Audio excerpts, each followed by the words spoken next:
আসসালামু আলাইকুম। আজকে আমার এই ভিডিওটা বানানোর একটা স্পেশাল কারণ রয়েছে। কারণটা হচ্ছে গত ২ দিন আগে আমি আমার ডিসার্টেশনের রেজাল্ট পেয়েছি। আলহামদুলিল্লাহ আমি পাশ করেছি। আমার ডিগ্রি কমপ্লিট হলো। এর জন্য পরম করুণাময় অসীম দয়ালু আল্লাহর নিকট লাখ লাখ শুকরিয়া যিনি আমাকে এই জিনিসটা দান করেছেন। আজ পর্যন্ত আমি আমার লাইফে যা চেয়েছি আল্লাহর নিকট আল্লাহ আমাকে তাই দিয়েছেন। এরপর আমি ধন্যবাদ জানাবো আমার পরিবারকে, আমার আব্বু আম্মু ভাইকে, যারা আমাকে এই যোগ্যতা সম্পূর্ণ করে তুলেছেন। একটা গাছ যেমন একদিনে বড় হয় না, প্রথমে তা বীজ বুনতে হয়, বীজ থেকে চারা হয়, চারা থেকে গাছ হয়, গাছ থেকে বটবৃক্ষ হয়। ঠিক তেমনি আমার আব্বু আম্মু ছোটোবেলা থেকে আমাকে এর যোগ্যতা অর্জন করিয়েছেন যাতে আমি এই পর্যন্ত আসতে পারি। তো এই সম্পূর্ণ কৃতিত্ব আমার আব্বু আম্মুর। আব্বু আম্মু তোমাদেরকে অনেক অনেক ধন্যবাদ। আমি অনেক প্রাউড ফিল করি আমি তোমাদের সন্তান। প্রত্যেকটা বাবা মার সাথেই তাদের সন্তানের অনেক সুসম্পর্ক থাকে।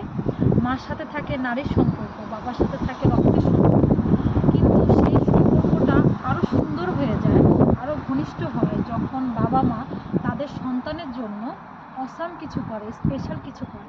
আমার ক্ষেত্রেও ঠিক তেমনই হয়েছে। আমার আব্বু আম্মু আমার জন্য যে জিনিসটা করেছেন, এটা আমার দেখা মতে কোনো সন্তানের জন্য বাবা মা করেন না, খুবই কম করেন। আমি তাদের মেয়ে, কিন্তু তারা আমাকে বড় করেছেন ছেলে হিসেবে। তারা আমাকে সকল সুযোগ সুবিধা দিয়েছেন ছেলের মতো করে। আমি মনে করি তার থেকেও বেশি।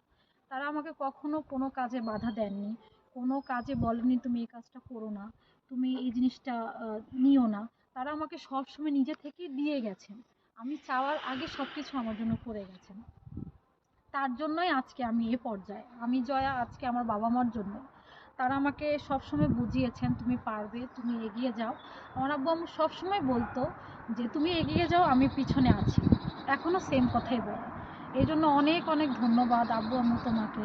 আমার ভাই রাহাত, যে কিনা আমার একটাই ভাই, যে সবসময় আমাকে সকল কাজের উৎসাহ দেয়। তোকেও ভাই অনেক ধন্যবাদ। তারপর আমি বলবো আমার হাজব্যান্ডের কথা, সোহেলের কথা। একটা মেয়ের লাইফে যদি হাজব্যান্ড তাকে মেন্টালি সাপোর্ট না করে, তাহলে একটা মেয়ে কখনোই এ পর্যন্ত আসতে পারে না। তো আলহামদুলিল্লাহ আমি সেই সাপোর্টটা আমার হাজব্যান্ড থেকে পেয়েছি, যে আমাকে সবসময় বলেছে তুমি এগিয়ে যাও, আমি তোমার সাথে আছি। তোমাকে ধন্যবাদ সোহেল। এরপরে আমি ধন্যবাদ জানাবো আমার পুরো পরিবারকে, আমার নানু, মামা, আমার মামি, আমার হোল ফ্যামিলি, আমার কাজিন, যারা আমাকে উৎসাহ দিয়েছেন যে জয়া আপি তুমি পারবে, তুমি এগিয়ে যাও। তোমাদের সবাইকে ধন্যবাদ। এরপরে আমি ধন্যবাদ জানাবো আমার মেডিকেলের টিচার, আমার ক্লাসমেট, আমার সিনিয়র জুনিয়র, যারা আমাকে সবসময় অনুপ্রেরণা দিয়েছেন। তাদের সাহায্য ছাড়াও আমি আজকে এই পর্যন্ত আসতে পারতাম না। যখন আমি মেডিকেলে ব্যাচেলর কোর্স করেছি, তখন আমার প্রত্যেকটা টিচার আমাকে অনেক হেল্প করেছে এই যোগ্যতা অর্জন করার জন্য। তো সবাইকে অনেক ধন্যবাদ। আমার জন্য সবাই দোয়া করবেন যাতে আমি আরও সামনে এগিয়ে যেতে পারি। আমার বাবা মার